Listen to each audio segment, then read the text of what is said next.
Hello friends, welcome है आपका हमारे चैनल पर। तो आज हम फिल्म एक्सप्लेन करने जा रहे हैं। उसका नाम है Halloween 6 the curse of Michael Myers. ये फिल्म 1995 में रिलीज़ हुई थी और ये वो फिल्म है जिसमें हमें पता चलेगा कि माइकल मरता क्यों नहीं और ये भी कि वो अपनी फैमिली की जान के पीछे क्यों पड़ा है। तो चलें बिना कुछ ज़्यादा देरी किए इस फिल्म की एक्सप्लेनेशन को शुरू करते हैं। मूवी ठीक वहीं से शुरू होती है जहाँ पिछला पार्ट ख़त्म हुआ था। हम देखते हैं कि एक मिस्टीरियस आदमी माइकल को जेल से आज़ाद करा लेता है और साथ ही वो जेमी को किडनैप कर अपने साथ ले जाता है। और इसके बाद पुलिस स्टेशन में एक बड़ा धमाका होता है जिससे सभी को लगता है कि माइकल और जेमी इसी धमाके में जलकर मारे गए। इसके बाद कहानी जाती है ठीक 6 साल आगे, हैलोवीन से एक दिन पहले। हम जेमी को देखते हैं जो कि अब बड़ी हो गई है। उसे बांधकर एक ऑपरेशन रूम में ले जाया जा रहा था। जेमी एक बच्चे को पैदा करती है और यहाँ वो अभी भी उस मिस्टीरियस आदमी के कब्जे में थी और ये सभी डॉक्टर उसी कल्ट के मेंबर हैं। और हमें पता चलता है कि माइकल भी इसी कल्ट का हिस्सा है। बच्चा पैदा होते ही उस मिस्टीरियस आदमी को दे दिया जाता है जो कि उसको एक रूम में ले जाकर उस पर एक रिचुअल परफॉर्म करता है और उसकी बॉडी पर वही थ्रोन वाला सिंबल बना देता है जो कि हमने माइकल की कलाई पर भी देखा था। रिचुअल के बाद एक नर्स जेमी को उसका बच्चा ला कर देती है। उसे जेमी के लिए बहुत बुरा लग रहा था तो वो जेमी की हेल्प करती है इस जगह से बाहर निकलने में। लेकिन माइकल इनके पीछे लग जाता है और नर्स जेमी को यहाँ से भगा देती है, लेकिन खुद माइकल के हाथों से बच नहीं पाती। माइकल नर्स को उठाकर उसका सर एक दीवार में निकली स्पाइक में घुसा देता है जिससे नर्स दीवार पर ही लटकी रह जाती है। बाहर जेमी को एक ट्रक मिलता है जिसमें बैठकर वो वहां से निकल जाती है और उस ट्रक के ड्राइवर को माइकल मार देता है। दूसरी तरफ हम देखते हैं मायर्स हाउस को जिसमें अब एक फैमिली रह रही थी। इसके अंदर हम डैनी नाम के लड़के को देखते हैं जिसे वही मिस्टीरियस आदमी दिख रहा था जो उसे किल करने का बोल रहा था। डैनी उसे देखता है तो डर कर चिल्लाने लगता है और उसकी मदर कारा उसके पास आती है। कारा असल में लोरी की कजन है। कारा डैनी से कहती है कि उसने जरूर कोई ख्वाब देखा होगा और उसे सुलाकर वो वापस अपने रूम में चली जाती है। तभी उसे फील होता है कि कोई उसे देख रहा है। ठीक सामने वाले घर से एक लड़का कारा को घूर रहा होता है। ये लड़का टॉमी है जिसे पार्ट 1 में लॉरी ने बेबी सिट किया था। टॉमी माइकल मायर से बहुत ऑब्सेस्ड है और वो माइकल के बारे में सब कुछ जानना चाहता है। वो सालों से माइकल पर रिसर्च कर रहा था और उसे लगता है कि माइकल इस साल वापस जरूर आएगा, इसलिए वो मायर्स हाउस पर नजर रखे हुए था, ना कि कारा पर। उसके बाद हम डॉक्टर लूमिस को देखते हैं जो कि रिटायर हो चुके हैं। लूमिस से उसका एक पुराना दोस्त और स्मिथ ग्रुप हॉस्पिटल का इंचार्ज डॉक्टर वेन मिलने आता है और डॉक्टर वेन लूमिस से कहता है कि वो उसके साथ सेलिब्रेट करने आया है क्योंकि वो अपनी ड्यूटी से रिटायरमेंट ले रहा है और वो चाहता था कि लूमिस उसकी जगह उसका काम संभाले, जो कि काफ़ी बेकार आइडिया था क्योंकि लूमिस खुद वेन की जितना बूढ़ा था। लूमिस वेन की ऑफर में इंटरेस्टेड नहीं था और वो इस वक्त एक रेडियो पर प्रोग्राम सुन रहा था जिसमें हेडनफील्ड और माइकल की बातें हो रही थी। इसमें हमें यह पता चलता है कि माइकल की वजह से हेडनफील्ड में अब हैलोवीन नहीं मनाया जाता। टॉमी भी इस प्रोग्राम में कॉल कर बताता है कि उसने माइकल को बहुत करीब से देखा है और माइकल का काम अभी अधूरा है और वो उसे पूरा करने जरूर आएगा। टॉमी की बात सुनकर आरजे बेरी उसे पागल बताता है और कॉल कट कर देता है। दूसरी तरफ हम जेमी को देखते हैं जो भागती हुई एक बस स्टॉप पर जाती है और किसी वजह से वो पूरा बस स्टॉप खाली था। जेमी पुलिस को कॉल करने की कोशिश करती है लेकिन सभी लाइन बिजी आ रही थी। इस जगह पर भी रेडियो चल रहा था तो जेमी उसी प्रोग्राम में कॉल कर बताती है कि माइकल मायर्स उसके पीछे लगा है और उसे डॉक्टर लूमिस की हेल्प चाहिए। आरजे बेरी जेमी को भी पागल समझकर उसकी कॉल कट कर देता है, लेकिन आरजे बेरी के अलावा टॉमी और लूमिस ने भी जेमी की बातें सुन ली थी। और दूसरी तरफ माइकल जेमी के पास पहुंच जाता है और उससे बचने के लिए जेमी एक वॉशरूम में जाकर छुप जाती है, लेकिन माइकल उस वॉशरूम में भी आ जाता है। लेकिन जब वो दरवाज़ा खोलता है तो उसे पता चलता है कि जेमी वॉशरूम की विंडो से कूदकर वहां से भाग गई है। जेमी फिर एक ट्रक लेकर वहां से निकल जाती है, लेकिन इस बार माइकल उसका पीछा एक वैन लेकर कर रहा था और वो उसका एक्सीडेंट करवा देता है। जेमी किसी तरह बाहर निकलती है और एक बांध में आकर बैठ जाती है, लेकिन माइकल पीछे से आकर स्टैप कर देता है और ट्रक में बच्चा लेने जाता है, लेकिन वो देखता है कि ट्रक में बच्चा नहीं था। जेमी ने उसे पहले ही कहीं पर छुपा दिया था।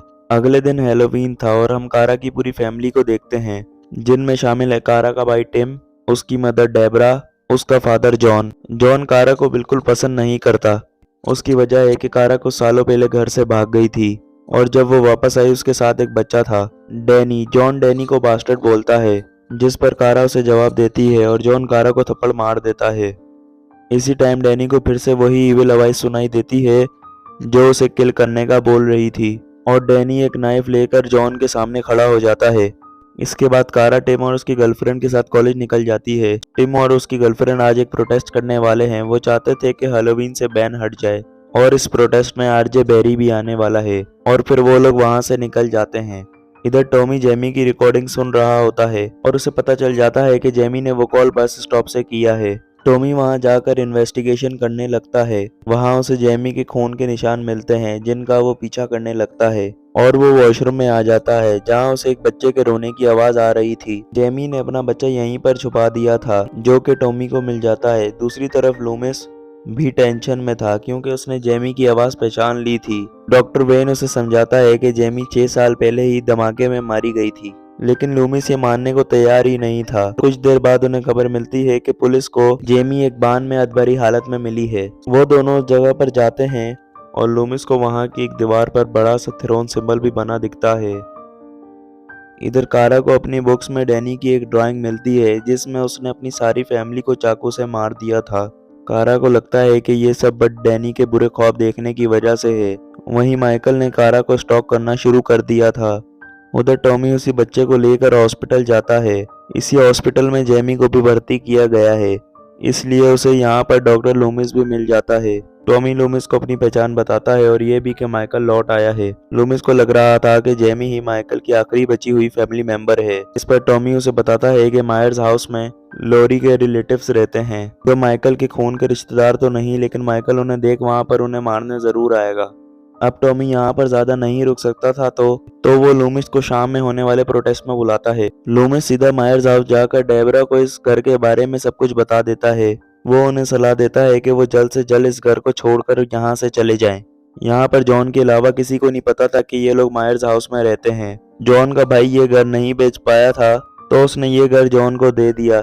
डेबरा जॉन को फोन कर ये सब बताती है, लेकिन जॉन उसकी एक नहीं सुनता, जिस पर डेबरा उसे कहती है कि वो बच्चों को लेकर इस घर को छोड़कर चली जाएगी। डेबरा अपना सामान पैक कर यहाँ से भागने लगती है, लेकिन तब तक माइकल इस घर में आ चुका था और माइकल 6 साल बाद अपने घर में आया था।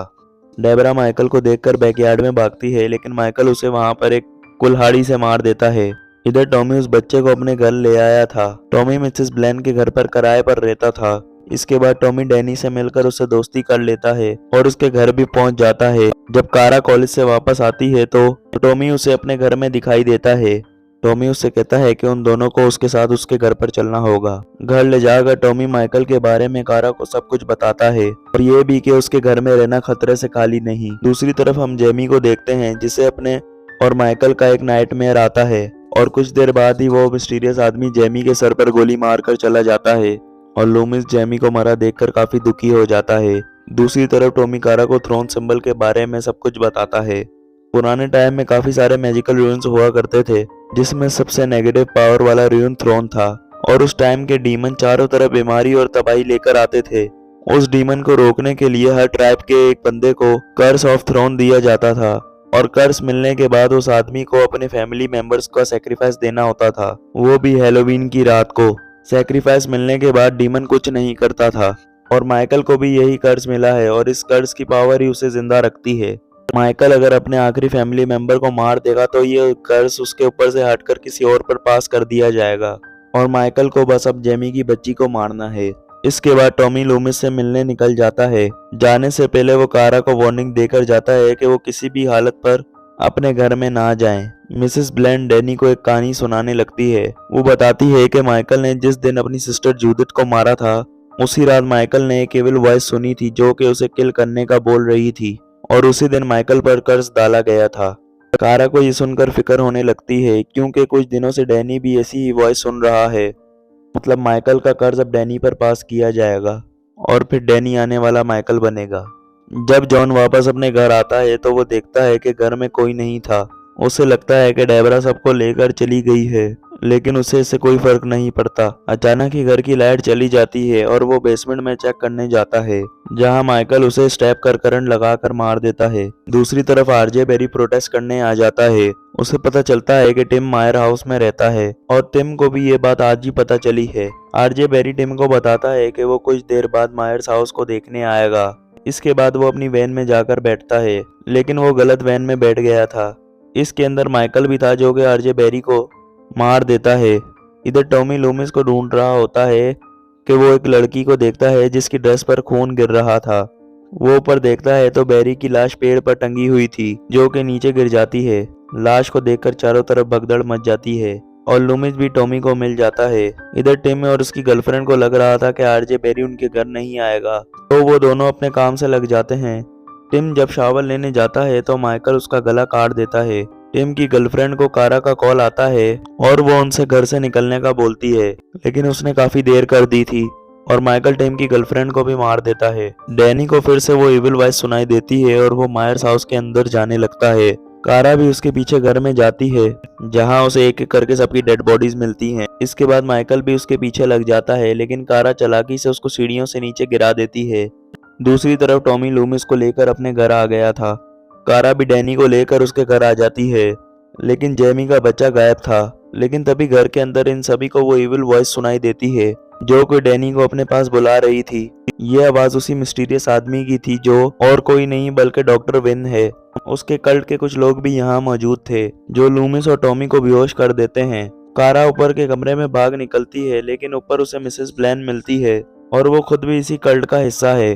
अब ये देख कारा विंडो से बाहर कूद जाती है और बेहोश हो जाती है। लूमिस और टॉमी को होश आता है तो वो देखते हैं कारा, डैनी और जेमी के बच्चे को वो लोग ले गए हैं।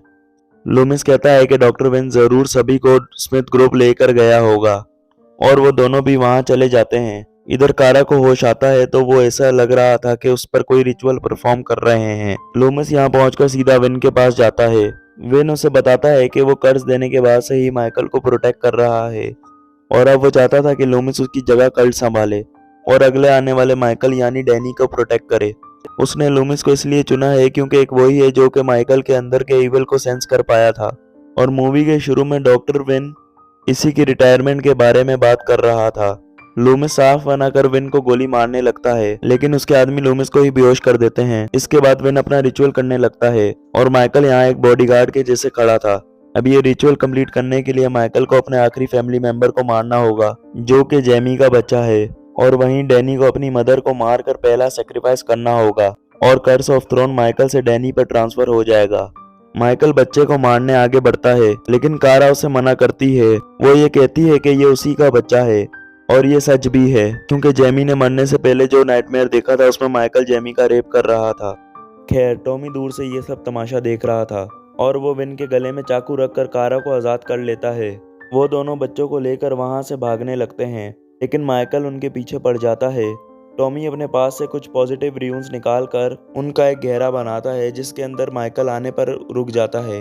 फिर लूमिस सबको बाहर लेकर जाता है। ये कहता है कि वो लोग हेडनफील्ड से जितना दूर हो सके चले जाएं, लेकिन लूमिस उनके साथ नहीं जाता क्योंकि उसे माइकल से अपना कुछ पुराना हिसाब बराबर करना है। फिर उन लोगों को भेजने के बाद जब लूमिस अंदर जाता है तो माइकल ज़मीन पर पड़ा हुआ था, लेकिन जब माइकल उसका मास्क हटाता है तो ये माइकल नहीं बल्कि डॉक्टर विन था और माइकल यहाँ से भाग चुका है। डॉक्टर विन लूमिस का हाथ पकड़कर कहता है कि अब ये काम उसे करना होगा और लूमिस की कलाई पर अब वो थ्रोन वाला सिंबल आ गया था। इसका मतलब कि अब लूमिस कल्ट का लीडर है।